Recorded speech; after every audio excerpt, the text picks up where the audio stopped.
దేవుని పరిశుద్ధ నామాన స్తుతి కలుగును గాక. దైవ వాక్కు అనే డైలీ కార్యక్రమానికి ప్రేమతో మిమ్మల్ని ఆహ్వానిస్తూ ఉన్నాం. మీరందరూ బాగుండాలి, దేవుని కృప మీకు తోడుగా ఉండాలి, నిత్యము నిరంతరము వర్ధిల్లుచు ఫలించాలి అని దేవుని సేవకునిగా నేను మిమ్మల్ని ఆశీర్వదిస్తున్నాను. మీరు మీ కుటుంబము ఫలాభివృద్ధి చెందును గాక. ఈరోజు వాక్యం నిమిత్తం ఎఫెసీయులకు రాసిన పత్రిక 4వ అధ్యాయం 32వ వచనాన్ని మనం చదువుకుందాం.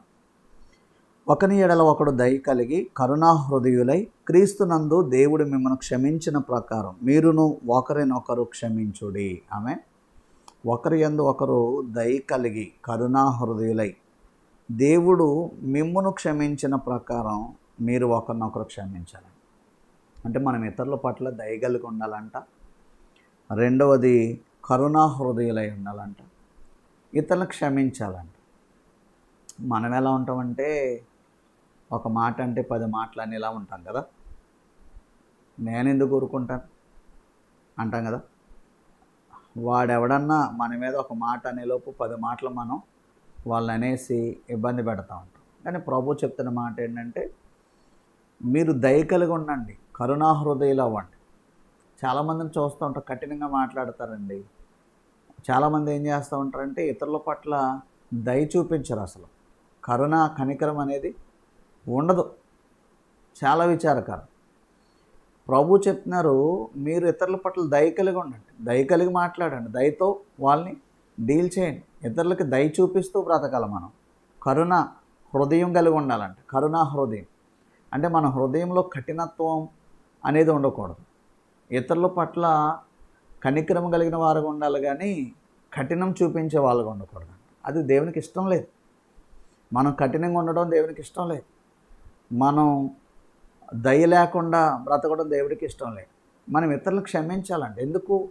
క్రీస్తు మనల్ని క్షమించినట్లే. అక్కడ అంటారు, క్రీస్తునందు దేవుడు మిమ్మల్ని క్షమించిన ప్రకారం. దేవుడు మనల్ని క్షమించారు కాబట్టి మనం ఇతరులను క్షమించాలండి.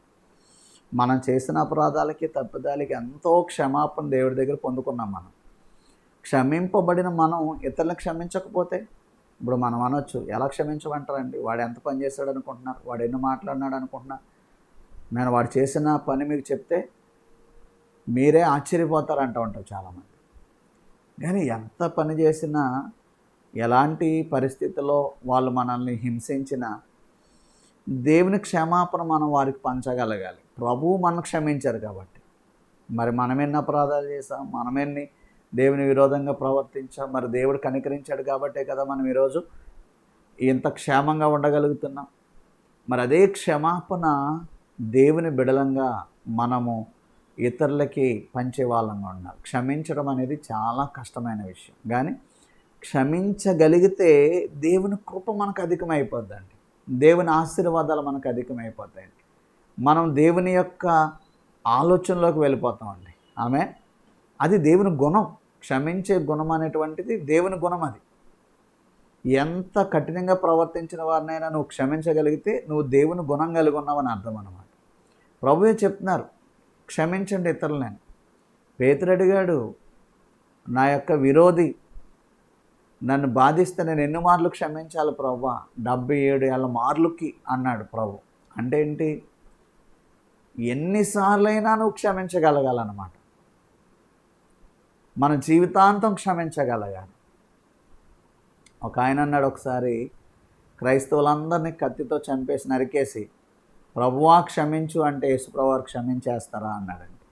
నేనంట, నిజంగా పశ్చాత్తాప హృదయం నీలో కలిగితే, ప్రభు దగ్గర నిజమైన పశ్చాత్తాప హృదయంతో నువ్వు నిలబడగలిగితే అప్పుడు కూడా యేసుప్రభువారు నేను క్షమించగలుగుతాను. అంత కరుణ, అంత కనికరం ఆయనలో ఉంది. వాక్యంలో ఉంది కదా, మరి క్షమించుటకు సిద్ధ మనసు గలవాడంట యేసుప్రభువారు. కరుణామూర్తి అయిన, కరుణామయుడైన, దయగలిగిన దేవుడైన. ఈరోజు అదే మాట ప్రభు మనకు చెప్తున్నారు. మనం కూడా ఇతరుల ఎడల దయగలిగి, ఇతరుల ఎడల కనికరము కలిగి, కరుణాహృదయులమై ఒకరినొకరు క్షమించుకుంటూ వెళ్ళాలని. మన కొలిగ్స్ని మనం క్షమించాలి, మన కజిన్స్ని మనం క్షమించాలి. బంధువుల్లో, ఇరుగు పొరుగు వారిలో, సంఘములో, లేకపోతే మనం పనిచేసే చోట ఎవరో ఒకరు మనకు శత్రువుగా ప్రవర్తిస్తూ ఉంటారు. అలాంటి వారిని క్షమించుకుంటూ మనం అడుగులు ముందుకు వేసినప్పుడు దేవుని క్షమాపణ నీలో పని చేస్తూ ఉంటే అనేకులు నిన్ను చూసి మారగలుగుతారు, నీలో క్రీస్తు రూపాన్ని చూడగలుగుతారు. మరి యేసయ్య స్వభావమైన క్షమాపణ మనం కూడా కలిగి జీవిద్దాం. అట్టి కృప, అట్టి కనికరం, అట్టి హృదయం ప్రభు నీకు దయచేయనుగాక. ఆమె తండ్రి, కుమార, పరిశుద్ధాత్మ త్రియేక దేవుని కృప ఈ వాక్యాలు వినిచిన ప్రతి ఒక్కరికి కలుగునుగాక. ఆమేన్.